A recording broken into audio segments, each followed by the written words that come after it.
Hello，大家好，今天是11月8号，美股周复盘行情视频，我是阿哲，我们又再次见面啦。美股探底神针出现关键时刻到来，英伟达在关键支撑位上出现买入信号，初步止跌，皮尔提亚短线严重超卖，反弹一触即发。我们来到今天的行情图版。首先，我们来到本期视频的行情目录。今天是市场观察纳斯达克指数第251期的视频。那么阿哲依旧会通过以下的3个部分讲解本期视频美股的周复盘观点。我们第一部分还是最重要的有关于指数的分析。阿哲会讲一下有关纳斯达克这一个长下影 K 线，它应该怎么去分析。如果你的股票也出现长长的下影线，那么在下周应该怎么去看？对于长下影线的看法，我们之前有讲过很多次，包括这一根长下影线。以及呢，前期的这一根长下影线，都是我们曾经分析过、有教学过如何去应对长下影线的技巧。探底神针还是下跌的踪迹，我们在下周怎么去分辨？而后11月份要跌这个观点，在我们本月的月初，阿哲是有提到过。那么当时我们具体的观点由来，以及如果11月要跌，它的关键支撑是哪一个点位，我们会在本期视频再次的去复述一遍。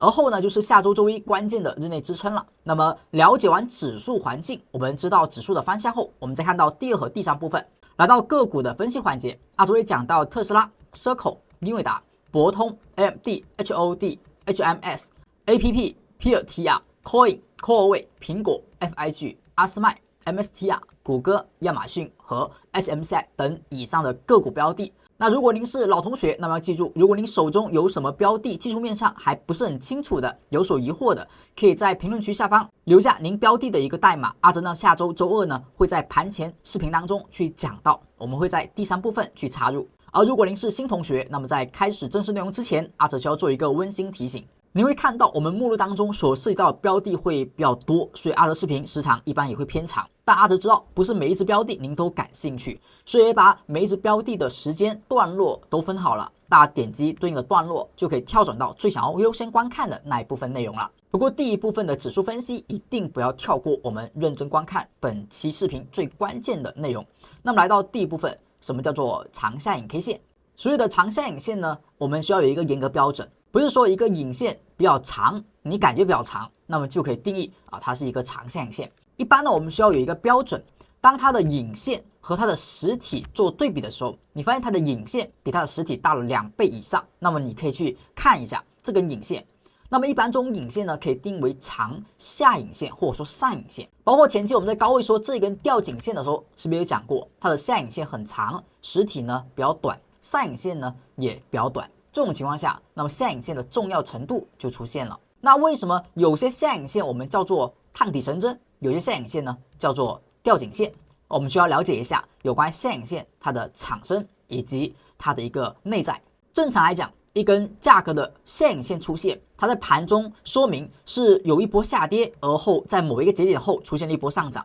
那么在某一刻之前，市场的资金以流出为主，那么打压为主；而在某一刻之后，市场的资金以买入为主。那么这两方资金呢，我们就有一个疑问了：是谁在买，谁在卖？我们将一方定为聪明钱，一方定为散户的资金。假如在下跌时，它是一个聪明钱在卖出、在出货的行为，那么反而是散户在后续在买入行为而产生的长下影线，我们往往称其为吊颈线。而反之，如果下跌时在卖出的是散户，而后续买进的是聪明钱，那么它容易呢产生就是探底神针。当然，它有一些影响因素，比如说趋势上，上升趋势当中，在未加速之前所产生的回调的下影线，往往呢它容易是探底神针。而如果是上涨趋势当中加速之后产生的高位长下影线，它呢就容易是一个吊颈线。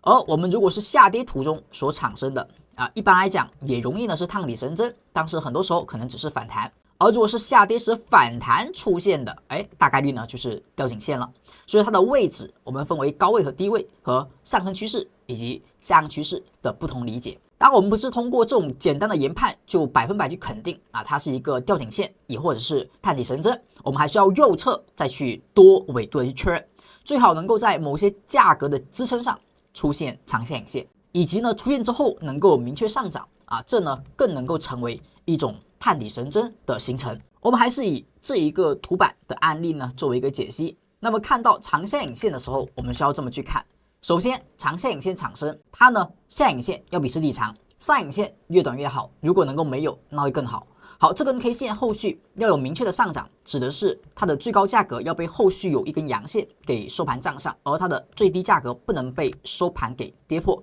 如果有后续一根阴线跌破这根长下影线的低点，正常来讲啊，如果是上涨当中，我们也要把它当做是一根吊颈线的可能。而如果在后续收盘价，特别是明显上涨收在这根长下影线之上时，你可以判定它是一个明确的聪明钱买进的手法，是一个探底神针。那么它的低点，它的影线区间将会产生支撑。后续如果股价有机会再回到这里，那么将是一个不错的买点。第二天直接长阳上涨，所以它是一个探底神针，它的影线区间将是一个重要支撑区。我们再看到这一根 K 线，它呢也是一根长下影 K 线，而且很标准，因为它的上影线比实体短，那么实体呢比下影线短，下影线呢是实体的2倍以上啊，标准的长下影 K 线，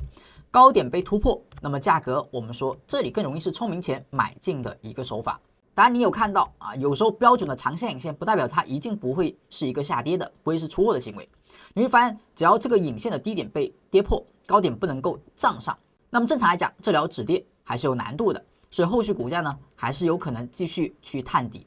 那我们看到这根 K 线啊，第二天的突破，那么这个地方依旧呢出现了上行。那么股价后续回落时，你会发现，它的低点本来应该有支撑，但是这个支撑呢没有出现什么效果，反而后续呢出现的是压力区而不是支撑区。那这是为什么呢？这个地方它也突破了，那么它回踩时为什么没有支撑？那么像这些地方的上影线其实都有被突破，但是回踩的时候其实都没有支撑，所以我们需要判定2个，就是短线来讲，一根长下影线出现啊，它后续最好是能够上涨，那么至少我们短线能够看涨。那究竟它会不会有支撑？会不会后续再给到机会买进？它能不能成为一个波段的操作？你要看一下趋势。如果是一个长时间处于上升趋势的行情，它的影线后大概率能够突破，而突破之后哪怕回调也都是买入机会。而反之，如果是一个走为下降的趋势，那么长下影线的产生如果被突破，确实短线能够看涨，但因为它整体趋势向下的，所以这种影线它所产生的支撑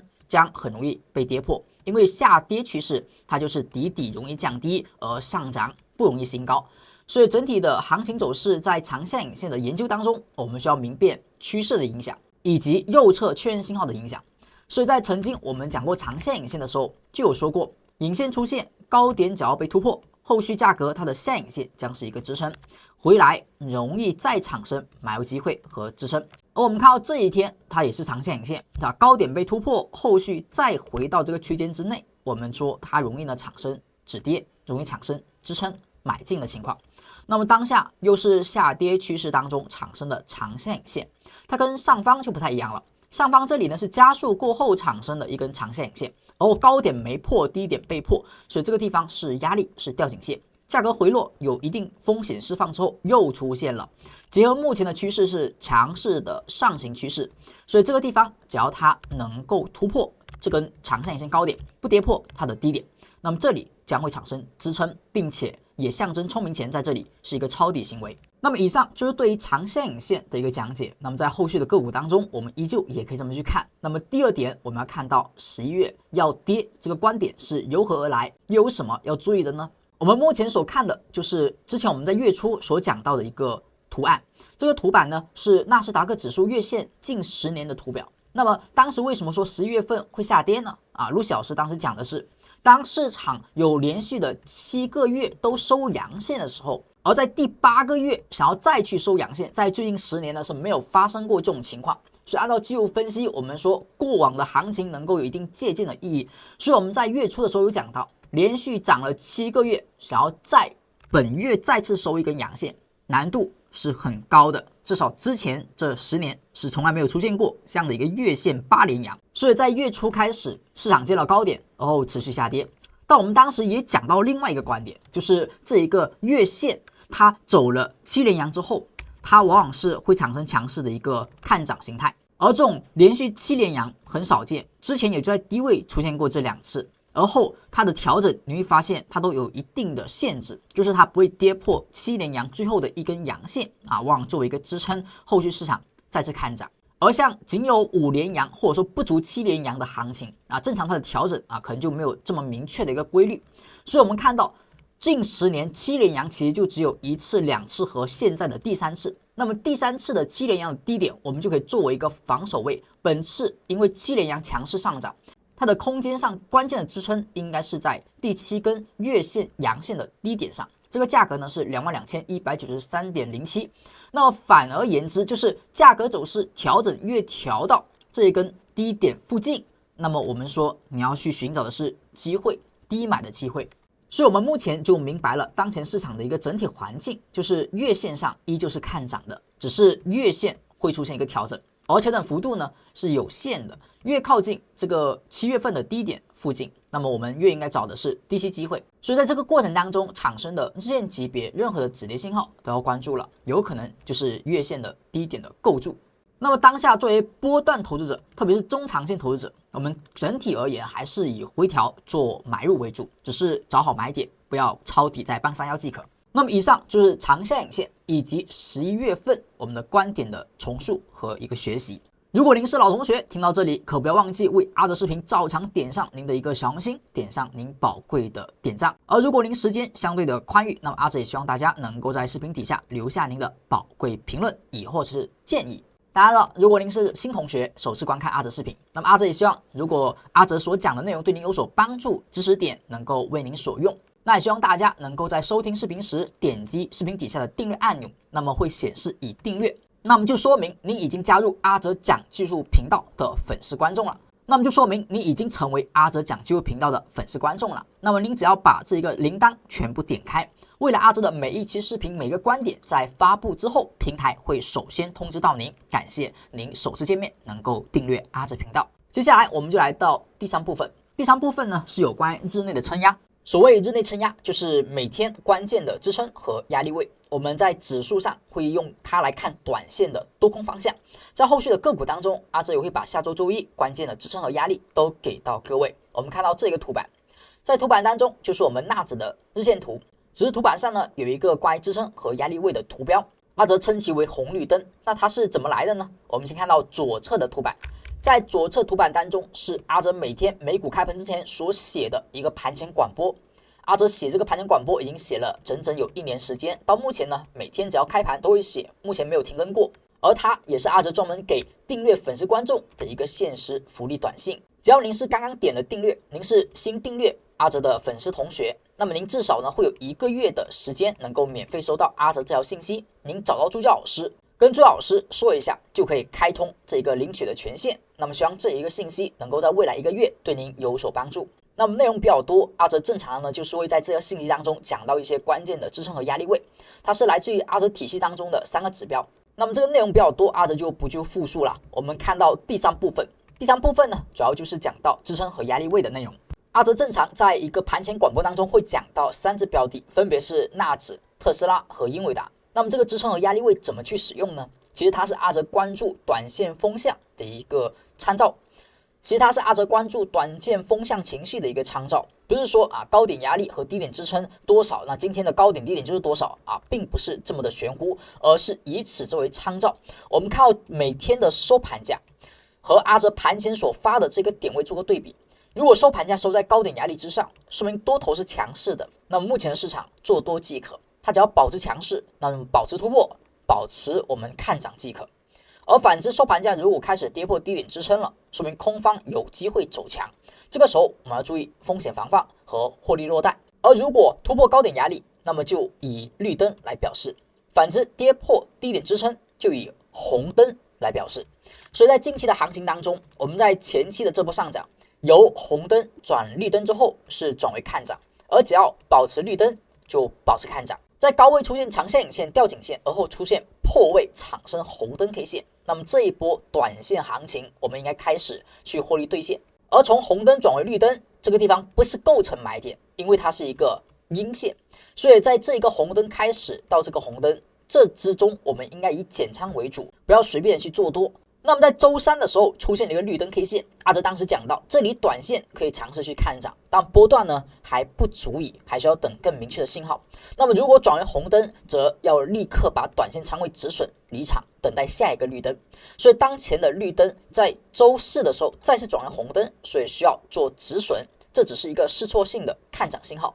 我们正常希望的是绿灯出现之后买进，后续持续保持无灯或者说绿灯，然后持续的看涨，持续的加仓，然后去跟踪趋势的产生。如果在绿灯之后立马出现红灯，就跟红灯之后立马出现绿灯是一样的，说明当前趋势呢还未改变，目前还不能够随便的转变方向。所以当前从红绿灯的角度来讲，多空方面上还是保持着红灯和空方的一个方向，还没有出现一个明确的强势绿灯。所以当下呢，哪怕出现长线影线，我们在某些个股上可以尝试性的去短线做多，但大家注意了，这里也只能说是尝试性的初步看涨、初步止跌。只有在这里出现长线影线，我们说的仿包阳出现，以及呢同时产生绿灯 K 线，那么这里开始产生重要的支撑区域，并且在 K 线的角度，在红绿灯的角度，我们可以共振看涨。目前是长下影 K 线上需要有一个确认，而后红绿灯上呢，目前也还是红灯，所以整体的美股市场是否见底？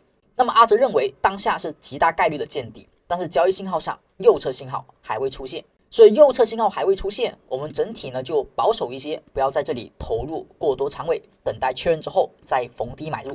那么在下周周一的关键点位，我们要看到高点的压力是23,007.22，以及低点支撑是22,560.73。在下周一，如果收盘价在这两者之中，亦或者是在低点之下，就说明还是红灯或者说无灯，依旧是空方的方向，就不要随便的轻易的去看涨。买入的筹码要相对来讲不要随便的加仓，只有收盘价突破预测的高点，同时它也会站上我们长线影线 K 线阳线的高点之上，那么将会构成一个共振的信号 ，K 线和红绿灯都看涨，那我们就可以相对积极的去买入，去逢低去吸纳部分个股的筹码。所以这两个点位呢，大家可以认真去观看一下。不过这个点位每天会有改变，下周一如果没能产生绿灯，那么要继续关注下周某一个交易日可能会产生绿灯。所以这个点位，如果您是订阅同学，阿哲希望大家可以每天盘前认真的关注一下，可以作为短线的风向参考，那么可以及时去发现市场多方走强的那一天。那么接下来阿哲教一下大家，如果您是刚订阅阿哲同学，怎么去每天领取到这条盘前广播呢？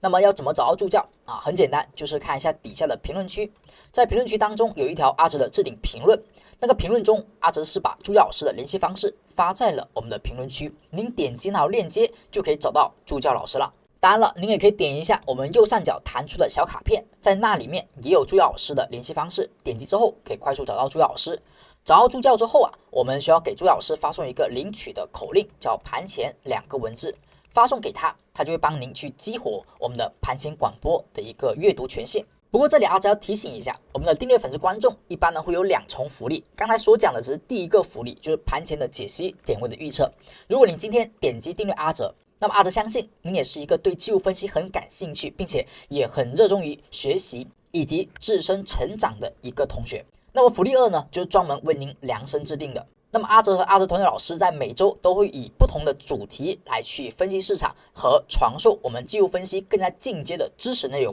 以内部直播专门针对我们订阅粉丝同学去开办。那么看到本周我们的一个课表，本周我们会讲到有关价量时空我们技术分析的4大体系。我们本周会以视为操盘技术分析的价量时空4个维度来去进行教学，从周2开始到周5结束，会从价量时空每节课程的专题课去进行分析、去讲解。如果目前您对技术分析还不是很了解，或者说还有一些不足的地方，那么阿哲相信这4节课程对您都会有所帮助。如果您是订阅粉的同学，那么阿哲强烈建议大家去参与我们下周的课程学习。大家在找到助教之后，也可以跟他报名参与我们下周的课程。那么接下来呢，我们就来到第2部分。在第一部分讲解之后，我们知道市场走出了一波下跌，目前有可能是一个波段上涨行情当中的一个回调买入区间。这种情况之下，我们要去考虑个股的走势，有没有一些个股在本次下跌当中也同样产生了机会，并且提前于指数可能产生了买点。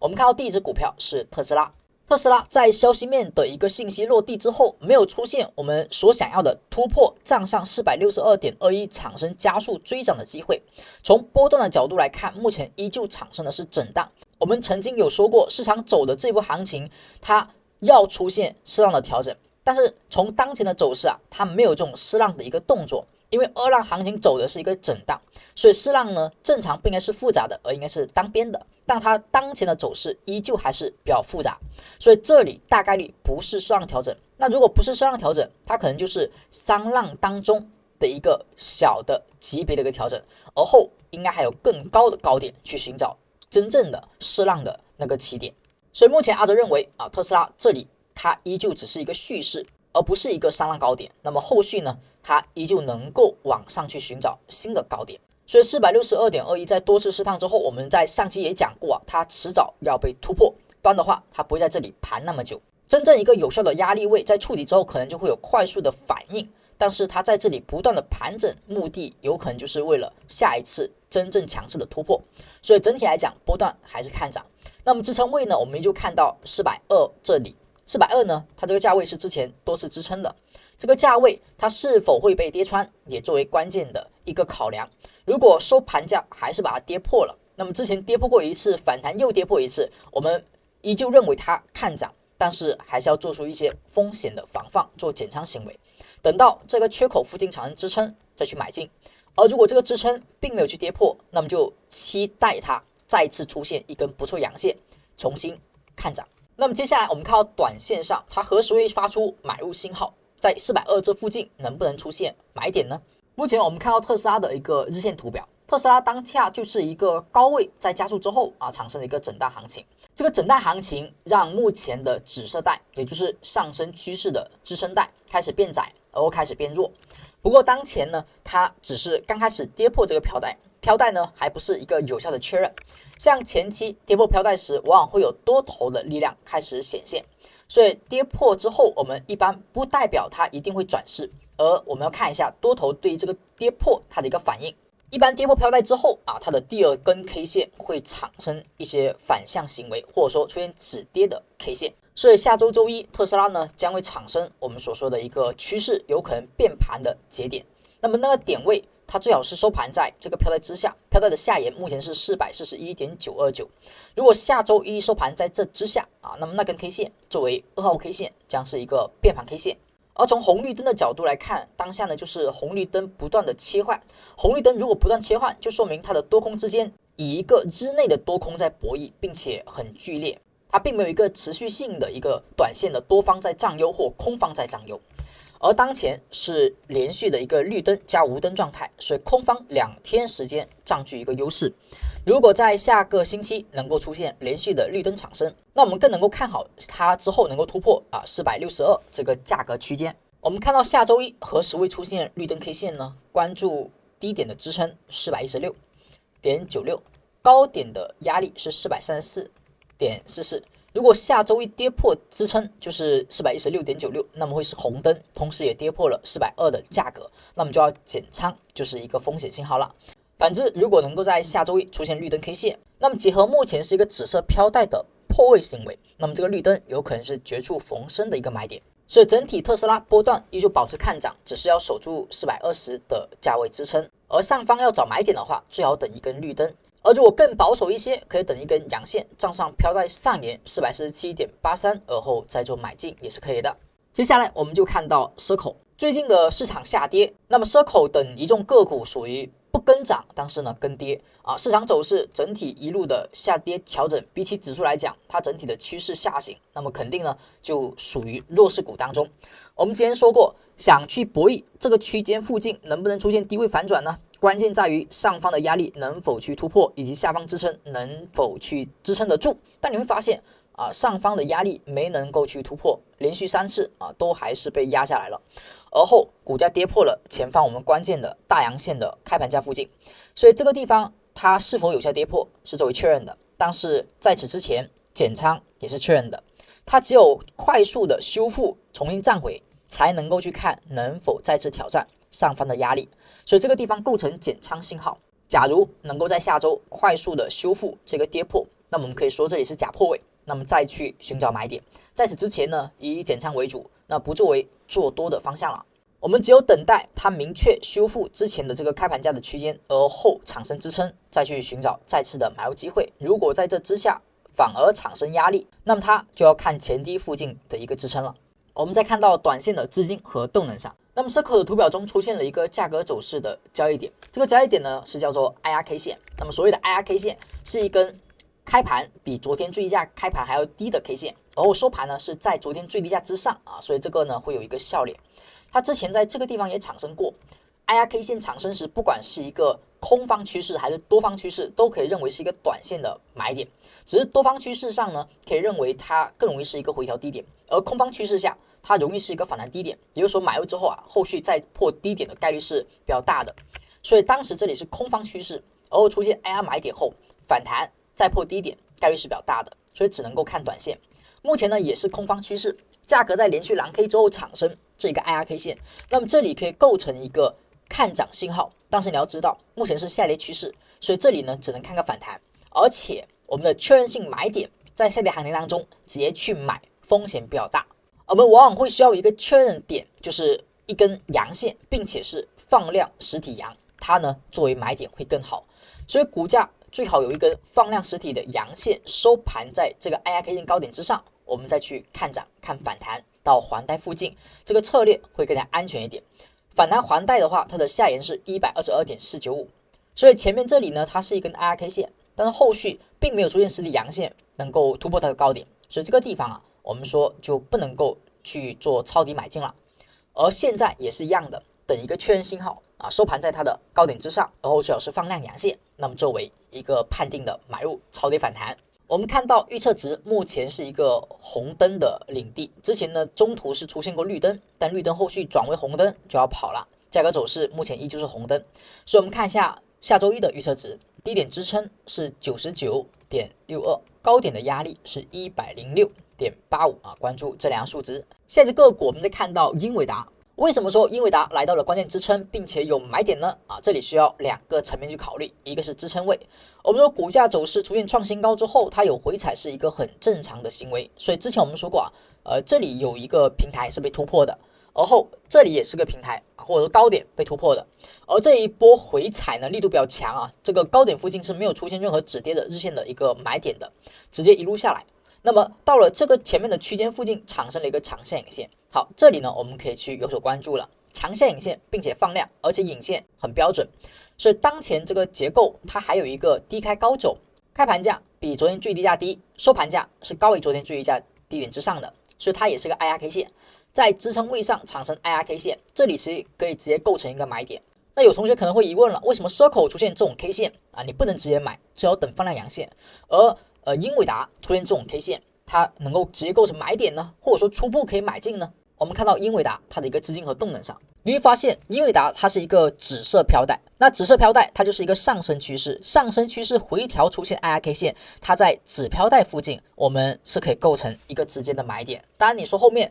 再出现放量的实体阳线去加仓可以吗？也可以，前期这里其实也有这里是不是也是一根阳线突破，而后由黄带转紫带，紫带回调，这里是 IRK 线，而后它是构成第一个买点，突破而后有放量就最佳，这里做第二个买点，所以当时这里是有一次 IRK 线的买入的，目前又来了，价格走势是一个紫色带回踩有一个低开高走行为，并且有放量长下影线，所以这里构成再次的买入。这个买点就是 IRK 线短线看涨点，结合趋势来看，我们说就是一个回调的低点的可能，那么作为初步的买进，下一根 K 线放量突破收阳，可以作为加仓信号。这是目前我们对英伟达的看法，支撑位上有交易信号，交易买点3、2、1。目前我们看到下周一的关键支撑和压力位，低点支撑是 183.53， 高点的压力是 192.94 关注这两个价格。如果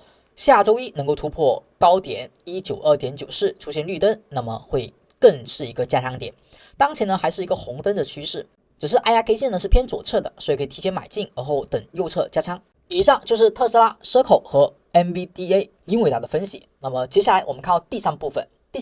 我们第一只标的是 AVGO 博通。现在我们看到是博通的一个图表。博通呢，它其实也出现了一个 IRK 线，不过它不是跟指数或者说跟英伟达等个股是在周五出现的，它是提前在周三的时候出现，所以在这里出现之后，股价后续是并没有是破位，所以它 IRK 线的买点它还没有出现明确的止损。这里虽然收盘略微跌破，但是因为是长线 K 线，所以不能构成一个止损的判定有效。所以当前的博通是属于提前有买点，而且还有支撑防守有效，所以博通呢算是比较不错，当前还算是比较抗跌的。价格走势前方的这个缺口的地方也是支撑有效，回补但是没有实体收阴线跌破，所以当下呢我们可以以此前面这里是第一次的买入，而后它的高点的地方如果后续收盘价突破放量，可以作为再次的买点，而前面的缺口这里回补之后，后续收阴线跌破，这里作为一个相对的减仓点，否则呢我们在这个区间附近寻找是多次的买入，那么以波段看涨为主，当前是一个紫色飘带，那么紫色飘带第一个买点在这里，那么你可以相对放宽一点止损啊，把缺口这附近作为防守位，在这里如果再出现长下影线后出现绿灯，出现反包啊，我们可以再次加一笔仓位都是 OK 的。所以目前是紫色带，我们就以回调是低点，回调做回调买入来看待博通，所以博通呢也是近期我们可以去关注的一些标的，因为在本次下跌当中呢，它在末尾时提前出现了一些资金的进场信号。我们看到预测值目前其实一直都是红灯它没有绿灯。我们看一下绿灯何时会产生，低点的支撑334.735，高点的压力351.965关注这两个数值。现在的个股呢，我们再看到 AMD 它这里就是出现了破位的止损了，它前面是有 IRK 线的，但是低点呢被打掉了，那么打掉有红灯就要止损了，所以我们是以一个相对回调低点的去看待这个买点，但是如果这个买点后直接打了止损，那么就要跑，并且最近2天下打之后它把缺口也给跌破了，只是跌破的时候是一根阳线，所以这个有效性呢还存疑。目前是跌破飘带的第一根 K 线，那么这一波下跌相对于整体的趋势来讲呢，算是一个比较升幅的。那破飘带虽然它是一个阳线破但对波段如果是前期低位买进的，其实做波段的一个减仓是 OK 的。而如果对于想要去找波段回调买点的，目前你可以这么去看，就是它是一根假阳线，我们之前讲过假阳真底嘛，所以这根 K 线的高点如果会被反包的话呢，我们说作为回调的买点，二次去尝试也是 OK 的。那么以它低点作为防守就行，但目前没有反包之前我们就先等一个确定信号因为目前还是在破飘带的过程当中。一个上升趋势如果是多方强势，破飘带正常会有多头的一个反攻的，所以下周一 AMD 出现破位之后的再次的反弹概率是比较大的。而如果反弹过程当中能够实体收阳反包，那么直接看涨。而我们再结合红绿灯来判定，低点的支撑是223.475，高点的压力是234.705，关注这两个数值。下一只股票我们看到 HOOD 它也出现了一个低开高走也是呢一个不错的 IRK 线，并且这个 IRK 线的力度算是比英伟达等个股要强一些的。它这一波下跌到了一个价位是前面的长线影线，这个 K 线它被反包之后，我们说是不是影线区间应该有支撑所以这个地方我们可以说 HOD 是来到了前面下影线的支撑区间，它突破之后没能创新高，然后走向下，如果这个影线区间被跌穿的话，它其实就走出了一个高点降低低点降低，所以就会转变一个下降趋势，就不太好了，它这里就很风险。一波强势的上升趋势在未完全反转之前，我们先不随便的看它会反转，所以之前这一波紫色带一直往上行，就一直看涨，目前呢是接近有明确的反转信号了，但还没有产生，所以依旧以回调做买点为主。前面的下影线作为一个防守位，当前有 IRK 线，那么可以作为激进型的一个买点，当然最好还是等一个绿灯。而这个地方的买进呢，以短线来去看线，因为它是黄飘带所以这里你等一个放量阳线再买也 OK， 会更保守一些。这里呢就是看支撑位触底反弹可以做一个买点，看看反弹反弹的一个目标位是这个压力带138.341附近作为一个压力。如果它走势是反弹之后又破低点，那么这个地方就是一个反转结构，那么 HOD 那么将会有一个相对时间较长的一个调整了。我们看一下下周一的预测值，低点支撑125.53，高点的压力是137.03，关注这两个数值。我们再看到下只股票是 HMS 它已经把170给跌破，并且形成压力了，上方的飘带也有一个紫色带转为黄色带，所以当前的走势呢，只能说它的底部构造失败了。目前它虽然也在左边的一个低位附近产生了一个略微的支撑吧，但是支撑的效果还不强。当前的这种结构就要特别小心，它走的是一个波段再次走为下行有一个震荡走为上行。所以前方的支撑要看一下会不会跌破，而后就是它后面哪怕反弹，也只能说看短线了。这里往上走，它的压力还是比较大的，所以这里有可能会产生的是什么？一个长期的或者说中长期的下跌的初始位。而目前是面临选择，股价呢需要有一波反弹来确定一下上方这个压力是强势有效的，而后往下。你可以寻找这个低点破了之后去看它的下跌，也可以在上方反弹之后出现明确的阴线之后看它的下跌。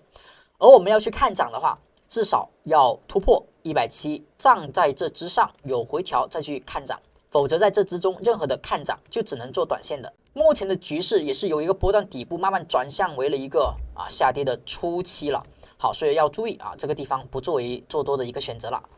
我们看到预测值低点的一个支撑是 39.218， 高点的压力是 41.152关注这两个数值。下一只股票我们再看到 APP 的话，就是在一波强势的下跌破位之后市场产生了一个震荡，还是没有脱离这个大阴线震荡区间所以整体来讲我们还是可以关注，但是资金的选择目前不是很坚定市场还是红灯为主。目前虽然飘带转为了一个紫色，并且有支撑，但还没有强烈的看涨的阳线，所以这个地方它的缺口是被回补了，作为一个支撑还算是有效，飘带有支撑，所以这个地方还是比较安全的。我们也可以比较有方向性的去看涨，就以下方的区间作为支撑。这里如果能够有一根阳线仿包这根长下影线是吧，我们就往上去看，能够突破上方的压力了。而当前还没有的话，就是下方有支撑，上方呢上方的高点附近有压力，所以这个地方作为波动投资者，我们就静待它的方向 K 线。对于短线来讲，等一根绿灯仿包可以看涨。好，我们看到预测值低点的支撑是 569.58， 高点的压力是 626.76关注这两数值。我们再看到下只股票是 PLTR 在连续的下跌，并且很快贯穿飘带之后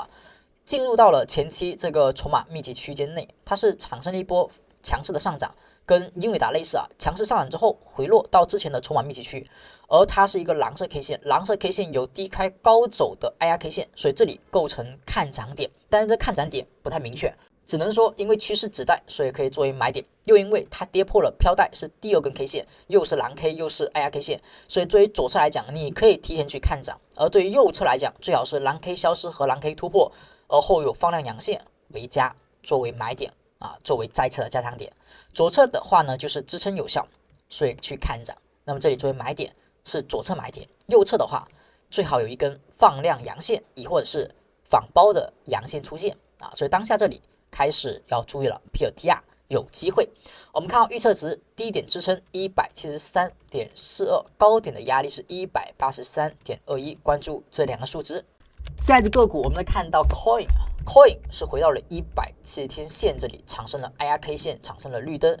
像这个剧情会不会再次产生呢？之前也是回调到170附近有一个 IRK 线，现在呢又来到170附近支撑有 IRK 线。那么 IRK 线如果是趋势一个支撑位附近产生的话，它的效果还是 OK 的。之前这里也是 IR 这些地方也都是 IRK 线。紫色带的 IRK 线和黄色带的 IRK 线有点不一样紫色带的话呢，直接作为买点，低点做防守。那么黄色带的话，最好是有放量的阳线能够去反包出现，然后再去看涨。当前的是黄色带，所以这个 IRK 线呢，你可以先不买。但你如果比较激进的话，这个地方可以构成买点但是仓位肯定很难上太多。等待一个放量阳线把蓝 K 突破，那么再加仓会更好一些。看到飘带这里，它的下沿是 330.089， 这是关注的一个反弹压力区。而后再看到红绿灯，当下是绿灯，能不能保持呢？低点支撑 296.395， 高点的压力是 323.675， 关注这两个数值。下一只股票我们再看到 Core位当前也是连续的蓝 K， 蓝 K 是短线超跌信号，而蓝 K 的产生一般是要蓝 K 消失和反包再去看超跌反弹，目前是还没有构成这个超跌反弹。不过这个地方阿哲认为超跌反弹的概率还是有的所以这个地方它是把左边的这个缺口回补了，回补缺口有假阳线，那么这个地方就等待一根反包 K 线，反包阳出现，初步构成看涨信号那么可以看涨。好，所以这个地方我们看一下预测值，低点的支撑是99.35， 高点的压力呢是 104.68。 当然这里阿哲提醒就是如果是黄色带的话，蓝 K 的突破最多以反弹看，就是短线来看整体仓位要有所控制，不要呢以此作为主要的做多方向。我们更多的要看一下指标带那些个股的一个回调。我们再看到飘带的下沿，目前这个反弹的首要压力区它是 124.725 作为关注点。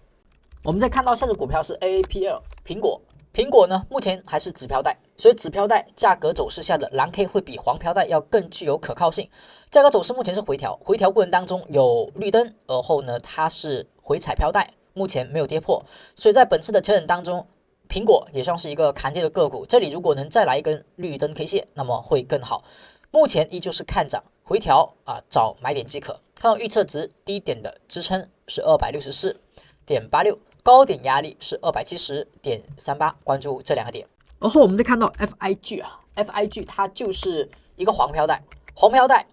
它的 IRK 线你就不能随便买，因为 IR 出现之后最好是能够突破，然后放量阳线它没有的话呢，你直接买它的风险性比较大。所以黄飘带的 IRK 线呢，就以下跌趋势反弹来对待，它的有效性就跟绿灯差不多整体来讲，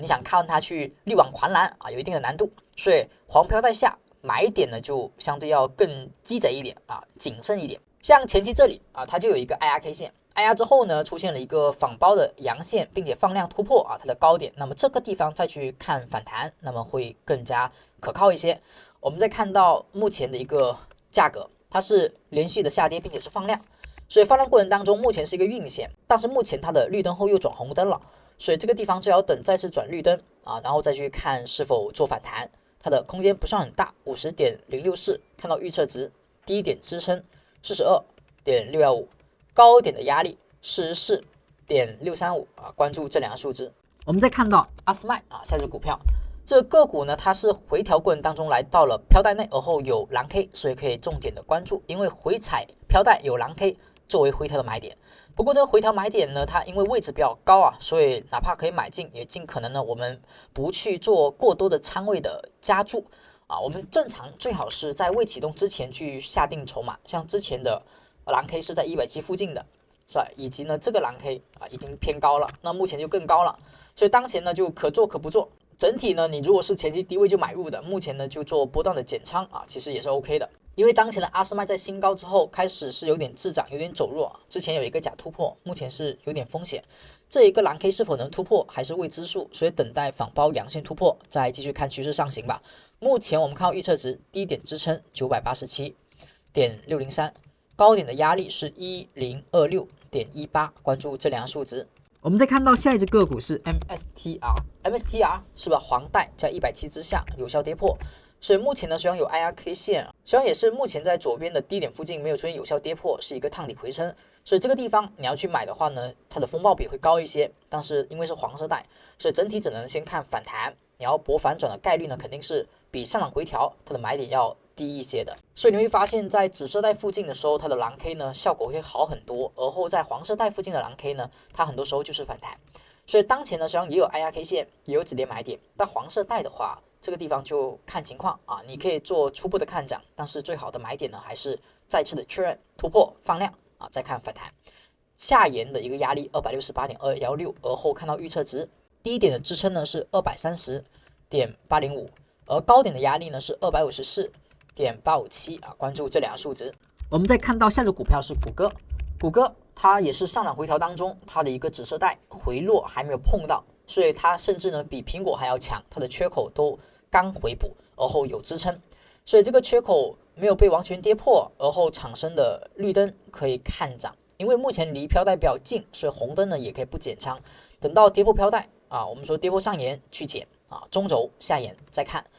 当前就依旧作为看涨标的，而后我们等绿灯去做加仓点就行。我们看到预测值低点支撑 273.34， 高点压力 282.1， 关注这两个数值。再看到下只股票是亚马逊，亚马逊是不是也是大缺口走回调，飘带未破，而后出现了一个阳线，所以当前呢就是没有绿灯阳线呢不是 IRK 线，然后有一个长线影线，等一个反包绿灯，然后飘带上看涨，否则呢就继续看飘带的上沿，上沿是 235.526 作为支撑点，而后看到预测值低点支撑 241.45， 高点的压力是 217.86关注这两个数值。而后呢我们再看到 SMCI 它是跌破飘带，而后有蓝 K，并且在本周周五呢出现一个长长的下影线，也是来到了左侧的平台附近啊，所以170呢刚破位的行情我们要关注一下啊，这个市场当中它有没有止跌反包信号，能够去看修复的。